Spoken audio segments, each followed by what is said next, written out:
दोस्तों नमस्कार, मैं राम सूरत यादव। क्या प्रधानमंत्री मोदी जी अब गिनती के 10 दिन के लिए प्रधानमंत्री पद पर और रहेंगे? ऐसा हम इसलिए कह रहे हैं कि इंडिया गठबंधन के बड़े बड़े नेता इतना उत्साहित दिखाई दे रहे हैं, खासकर राहुल गांधी, अखिलेश यादव, अरविंद केजरीवाल इतना ज़्यादा उत्साहित नजर आ रहे हैं और इतना ज़्यादा उत्साह में एक तरीके से बयान दे रहे हैं कि अब प्रधानमंत्री की गिनती की 10 दिन पीएम पद और बचा है। मतलब 4 जून को जब मतगणना होगी तो उस दिन पूरी तरीके से बीजेपी चुनाव हार रही है। अब प्रधानमंत्री मोदी का यह आखिरी दिन विदाई का होगा।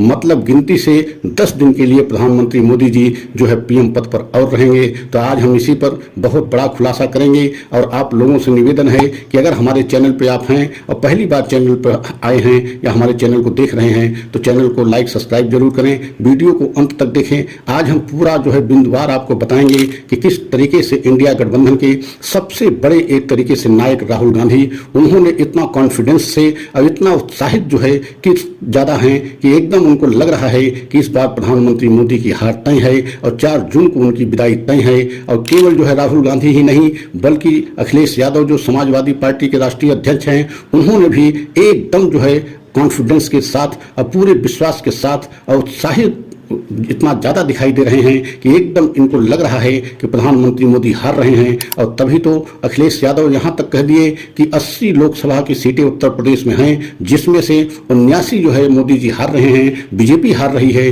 केवल एक सीट बनारस की छोड़े हैं और लगता है कि वह भी सीट अब जाने वाली है, वह भी बीजेपी अपनी नहीं बचा पाएगी। मतलब प्रधानमंत्री भी बनारस से अब जीत नहीं पाएंगे। तो आप समझ सकते हैं कि इंडिया गठबंधन के ये 3-4 बड़े चेहरा, खासकर राहुल गांधी, अरविंद केजरीवाल, अखिलेश यादव और तेजस्वी यादव इस तरीके का ऐसे बयान दे रहे हैं। और इतना इनके अंदर उत्साह और कॉन्फिडेंस कहां से आया, कैसे इनको लग रहा है कि बीजेपी एकदम चुनाव हार रही है? क्या ये कहीं और कॉन्फिडेंस तो नहीं है कि ऐसा न हो कि ये उत्साह एक तरीके से आने वाले समय में जब मतगणना हो तो यह उत्साह दिखाई न दे? लेकिन अभी जिस तरीके से बयान दिया जा रहा है और जिस तरीके से बीजेपी की इस बार लहर नहीं दिखाई दे रही है, खासकर मोदी सरकार की या मोदी के नाम पर जनता में या जमीनी हालात हैं एकदम उत्साह जनता में नहीं दिखाई दे रहा है। और यही कारण है कि पूरे देश में महंगाई बेरोजगारी को लेकर के इंडिया गठबंधन,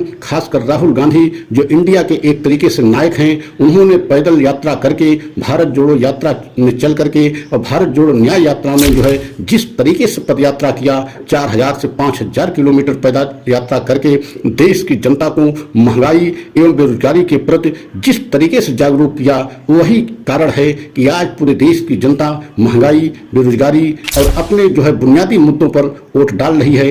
और यही कारण है कि बीजेपी को सबसे बड़ी समस्या इसी वजह से हो रही है। बीजेपी नहीं चाह रही थी कि महंगाई और बेरोजगारी के मुद्दे पर चुनाव में मुद्दा बने, लेकिन ऐसा राहुल गांधी करने में सफल रहे और पूरे देश की जनता के बीच में महंगाई और बेरोजगारी को मुद्दा बनाने में इंडिया गठबंधन सफल रहा। और आपने देखा है जिस तरीके से राहुल गांधी और खासकर कांग्रेस के घोषणा पत्र है, अब यह घोषणा पत्र एक तरीके से इंडिया गठबंधन का माना जा रहा है, क्योंकि कांग्रेस की घोषणा पत्र को हर रैली में राहुल गांधी के साथ साथ अखिलेश यादव भी चर्चा कर रहे हैं कि अगर इंडिया गठबंधन की सरकार बनी तो हर गरीब महिला परिवार को 1 लाख रुपए साल में खटाखट बैंक में डाला जाएगा और 8,500 रुपया हर महीने उनको मिलेगा। तो आप समझ सकते हैं कि अब इस घोषणा पत्र का भी असर दिखाई दे रहा है। और 30 लाख रोजगार, मतलब सरकारी जो पद खाली हैं उनको भरने की भी राहुल गांधी बात कर रहे हैं, अखिलेश यादव भी कर रहे हैं कि जैसे ही सरकार बनी 3 महीने के अंदर